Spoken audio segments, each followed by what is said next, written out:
नमस्ते, मी अश्विनी साई समसिस्टर चॅनलमध्ये आपलं सर्वांचं खूप खूप स्वागत आहे. सगळे सकाळी ना आज उशिरा उठले. उशिरा म्हटलं तरी पण 6:15 वाजले असतील. मला अख्खी रात्र झोप नाही, ठसका खोकला. सेम आईना तसंच, आईना पण ठसका खोकला. आणि वातावरण जर बघितलं तर इतका आभाळ आलंय ना बाहेर, त्यामुळे सगळे आजारी. आज परी पण लवकर उठले. बघा ते शिंबड, त्याला पण खोकला सर्दी पॅक, त्यामुळे झोप कुणाला झालीच नाही. मला वाटतं मला तर पाटे झोप लागली असेल. आईला म्हणलं तुम्ही पण पडा, काम काय मग दिवसभर आपण करूया. पण आधी ना शरीर नीट असणं महत्त्वाचं आहे. सगळेच दिसतोय खाट्टा पिट्टा, पण सगळ्यांना काहीतरी काय. मला तर ना इतकं दम आणि थकवा इतकं जाणवतंय ना, सकाळ सकाळी काहीच करू वाटत नाही. 8:15 वाजले. म्हणलं आता रेडी होऊन कामाला लागावं. तर परी बोलली आहे मी इतक्या लवकर उठलो तर ना देव घासून घेते. तिथं पिल्लू आहे, तिथे आरती दुसरी तिथे किटली बशी माझा पाहुणा आहे. आणि हे आईचे पण झाले आंघोळ. आणि परी छान देव घासून देवपूजा करते. इथं इथं आई. आणि परीला कसं हारा घाल की पिल्लू, पद्धतशीर बसून 2-3 पाणी घेऊन मस्त देवांना आंघोळ घालत असते. सगळं द्यायचं मग छान करते. आणि तिला ना वात घालायला थोडंसं व्यवस्थित जमतंय, पण व्यवस्थित एवढं जमत नाही. दोरे आरत्यांचे वात घालून घ्यायला लागले आजीकडनं. चला आता मी पण उठते. माझं पण दूध वगैरे पिऊन झालंय. आईनं चहा आणि काल येताना थोडंसं तांदूळ आणलं तर डब्यात भरायचं आहे. आजारी असल्यामुळे काहीच करू वाटत नाही. हे डांगर आहे. जर काही जण ह्याला डांगर म्हणतात, तर आम्ही ह्याला काशी भोपळा म्हणतो. ह्याला म्हणजे माहेरी तर काशी भोपळा म्हणतात. आणि आमच्या इथं आई वगैरे ना लाल भोपळा म्हणतात ह्याला. लाल भोपळा ह्याची भाजी पण खूप छान होते दसऱ्याच्या वेळेस. तर हा भोपळा खूप महत्त्वाचा असतो. मिळत नाही. तर ह्याच्या आज घाऱ्या करायच्या आहेत. म्हटलं आता हे कट करून ह्यातले बिया जाळी असते बघा, ते सगळी काढून कुकरला लावणार आहे आता बी भाताबरोबर. तर चला हे कापून घेते. कसं निघतंय आतमध्ये मला माहीत नाही, कारण की एक एक जे भोपळे असतात ना आतून खराब निघतात त्यामुळं. तर चला. परो पितांबरी शिल्लक ठेवली तू? पितांबरी शिल्लक आहे की आता? मग वाटे असंच ठेव की, मला परत उद्या काय तर घासून करते. असं नासण नाही करायची. चला तर डांगर कापून घेते. आणि भोपळा आपला चांगला निघालाय. तर हे सगळं व्यवस्थित कट करून घेते. काय रे बाळा, अगरबत्ती? ती दुसरी तुझी आवडती अगरबत्ती संपली. ती घे. काय होते त्याला, आवडत्यांना आवडते अगरबत्ती, काय त्याला होते. त्यामुळं हे ते काशी उजवायचं काय एवढं जोरात होणार नाही, पण शेवटी भाव महत्त्वाचा आहे. आणि घरच्या घरीच आम्ही ना अशी पूजा करून सगळ्यांना प्रसाद वाटणार आहे. आणखीन फुलं वगैरे आणायचं आहे. तर सगळी परी ना जे का प्रसाद वगैरे आहे माटली, आणि जे रामलल्ल्याच्या मूर्ती आहेत ना असे व्यवस्थित ठेवून घेतले. रांगोळी काढायचं चालू आहे. फक्त फुलं आणि आरती बाकी. तिला म्हटलं आरती परत लाव, कारण तिला खूप गडबड होऊन जाईल त्यासाठी. नाही असू दे, तिथंच वाटले आई पाण्याच्या. ठेवा आणि बाटल्या ठेवा. ही पहिल्यांदा घेतलीये का? ते शेंगदाणा आणलेलं काल तिथंच आहे. आज ऊन पण नाही लावायला. होय परू, ऊन पण नाही लावायला. तर असे प्रसाद आहे. तर काल दिलं ननंदबाईला. प्रसादाची ना पूजा करून घेतली आणि दिवसभर प्रसाद तसंच ठेवलेला होता. आणि दुसऱ्या दिवशी ना सगळ्यांना प्रसाद वाटायचा होता. आणि प्रसाद वाटायचं जर काम जर आपल्या घरात म्हटलं तर परी अगदी उत्साहाने करते. प्रत्येकानं थोडं थोडं पुढीत जे काय काय प्रसाद आणलं होतं ते द्यायचं होतं. आणि 2 करंडे दिसतात ना, तर सीमाताईला करंडे द्यायचं लक्षातच नव्हतं.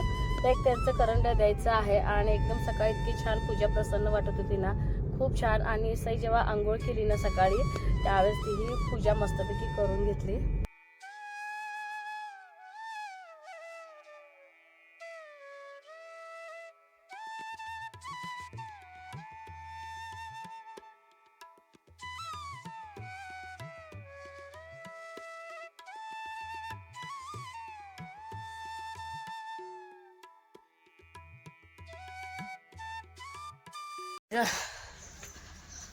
चांगले आले, मस्त आले मस्त. आणि वातावरण बघितलं का, 9 वाजलेत. आभाळ आलंय अक्षरशः असं एकदम करमत नाही काही नाही अशा वातावरणामध्ये. आणि परवाच्या रांगोळी खरंच छान आल्या. गुळ आहे ना असं सुरीने मी चिरून घेतले आणि भोपळ्याचं शिजवलं आणि वरचं साल घेतलं आणि आतलं गर भरपूर असं सुंठ बडीशोप आणि वेलायची घातले, थोडं मीठ घेतले आणि गूळ. तर असं हे का पसरून ठेवलंय आपलं हे भोपळा थोडं गरम होता.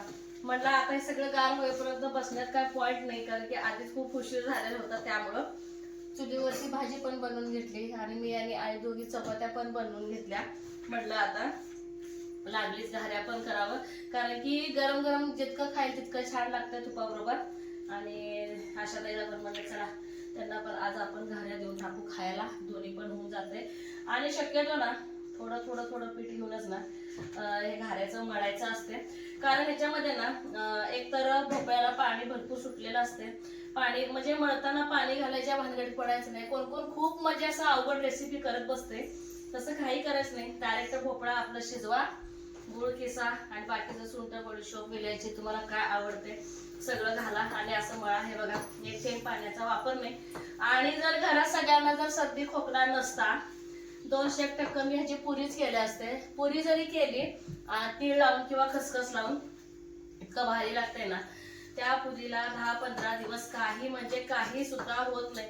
हे बघा पाण्याचा वापर काहीच नाही. त्यामुळं ना मळताना सगळे लोक इथंच चुकतात. बऱ्याच जणांना येतं, बऱ्याच जणांना नाही. तर पाणी बिलकुल वापरायचं नाही, पाण्याची काही गरज नाही. आणि तेल वगैरे लावून शेकायचं नाही. जसे ना चपाती लाटतो, पुरी लाटतो ना आपण, तसंच लाटायचं थोडं जाडसर. चपातीसारखं लाटायला हे येत पण नसते. आणि पूर्ण ना तुपात शेकायचं आणि खाताना पण गरम गरम तूप लावून खायचं. तर कधी एकदा करू आणि कधी एकदा खाऊ झाले. तर ह्या अशा पद्धतीने मी मळून घेणार आहे. तुम्ही पुरी करायचं असेल तर पुरी पण करा, टुमटुमीत मस्त एकदम मऊ मऊसूत होतं खाण्यासाठी. जसं ते केळीचं असतं बघा ते मालपोवा, सेम त्याच पद्धतीचं लागते. तर चला हे सगळं आता मळून घेते. आणि चूल तर पेटलेलीच आहे आणि चुलीवरतीच मी बनवून घेणार आहे. तिथंच खाऊन मोकळं, त्यांना तर काय आवडत नाही. आणि आताच्या खाण्यापुरतं एवढंच करणार आहे मी. आणि बाकीचा जो भोपळा चिरलेला होता तो ठेवला मी फ्रीजमध्ये 4-5 दिवस. घाऱ्या आणि रताळ्याचं पण सेम अशाच पद्धतीने. रताळ्याच काय मला एवढं आवडत नाही, पण हे मात्र आवडतंय. बास की एवढे आहे, लय मोठे होतील. आणि मस्तपैकी तूप लावून शेकून मस्तपैकी आवळा आलं इथंच खायला. हे उलट ना पिलो, उलट झालंय.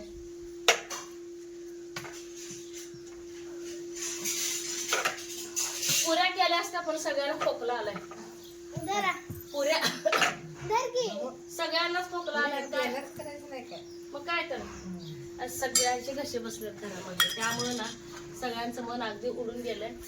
हे असं तुपात शेकायचं आणि मी वरून पण तूप लावून खाणार आहे. एकदम बेस्ट होते. 9:30 वाजले तर नाही. हाय की आमटे, डाळीचे आमटे, वांग्याचे आमटे ते बाबांनी जेवलेले असतात. नाही. तर चला अशा पद्धतीने सगळ्यांना घाऱ्या करून घेणार आहे आणि मस्तपैकी इथंच खाणार आहे. तर भात राहिला होता, भाताला फोडणी दिलं होतं. तर पोरी खायला लागलेत. आवडते पुलाव, शॉर्टकट म्हणत आम्ही ह्याला पुलाव म्हणतोय. आवडीने खातात सगळे.